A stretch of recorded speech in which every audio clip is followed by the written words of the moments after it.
Excellences, Mesdames et Messieurs les représentants des nations africaines, distingués délégués.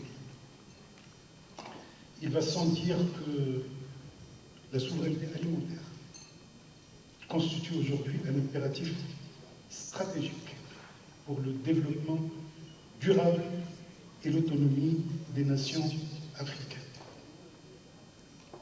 Dans un contexte marqué par la volatilité des marchés internationaux, les défis climatiques croissants, les pressions démographiques, notre capacité à garantir la sécurité alimentaire par nos propres moyens s'impose comme une priorité absolue. Elle représente non seulement une condition essentielle à notre stabilité socio-économique et politique, mais également un pilier fondamental de notre souveraineté nationale et continentale.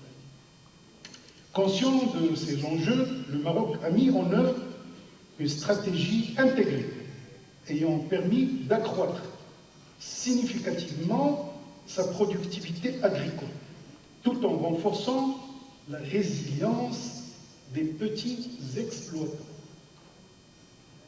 Fort de cette expérience, il souhaite aujourd'hui partager son expertise dans un esprit de solidarité, de coopération sud-sud articulé autour de 4 axes prioritaires.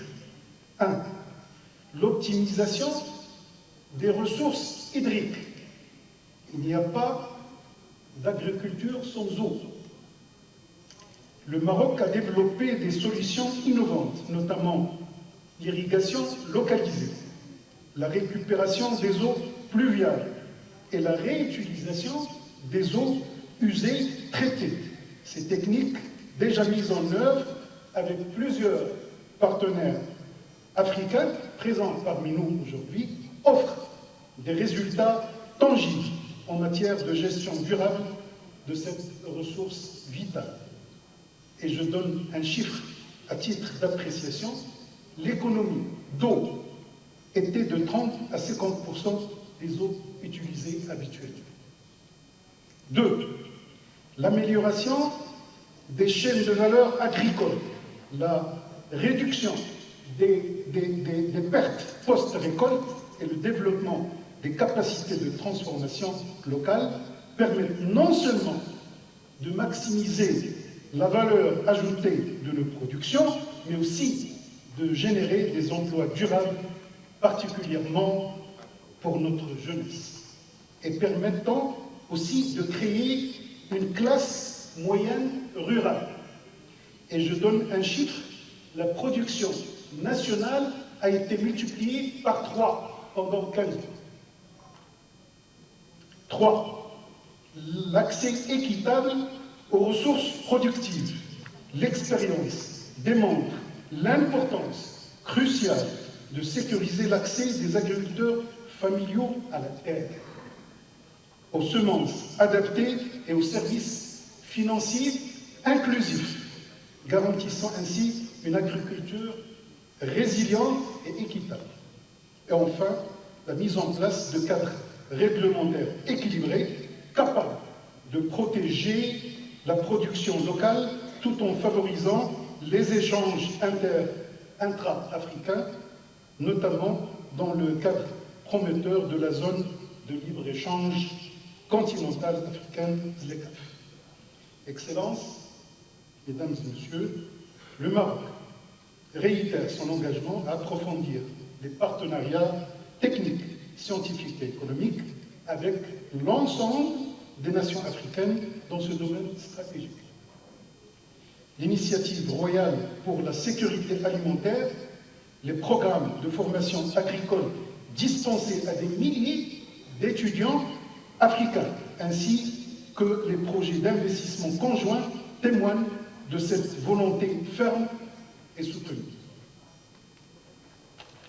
Chers collègues, pour renforcer cette dynamique, le Maroc propose huit axes de travail. Premier, élaborer un cadre juridique, des cadres juridiques nationaux, protégeant la souveraineté alimentaire et les systèmes agricoles traditionnels africains. 2. Résister collectivement à toute disposition internationale susceptible de compromettre notre autonomie en matière de politique agricole et alimentaire. 3. Renforcer la coopération intra-africaine, notamment via la ZLECAf, pour stimuler les échanges commerciaux des produits agricoles locaux. 4. Promouvoir l'agriculture familiale, socle de nos systèmes alimentaires, en adéquation avec nos valeurs traditionnelles de solidarité. 5. Investir massivement dans la recherche agronomique africaine, et je pèse mes mots, afin de valoriser les cultures vivrières locales et les savoirs endogènes. 6. Protéger les semences traditionnelles africaines contre toute forme d'appropriation indue par des intérêts étrangers. 7. Créer un fonds africain pour la souveraineté alimentaire financé par les États membres de l'Union africaine. 8. Instituer des forums parlementaires nationaux dédiés à la souveraineté alimentaire et à la protection des systèmes agricoles traditionnels. Excellences, Mesdames et Messieurs, l'heure est à l'action concertée. Nos frères sont là, nos forces sont là, nous ferons de la souveraineté alimentaire non seulement un objectif atteignable, mais aussi le fondement d'une Afrique prospère, autonome et fidèle à ses valeurs. Le Maroc reste résolument déterminé à œuvrer aux côtés de toutes les nations africaines pour relever ce défi vital, et je vous remercie.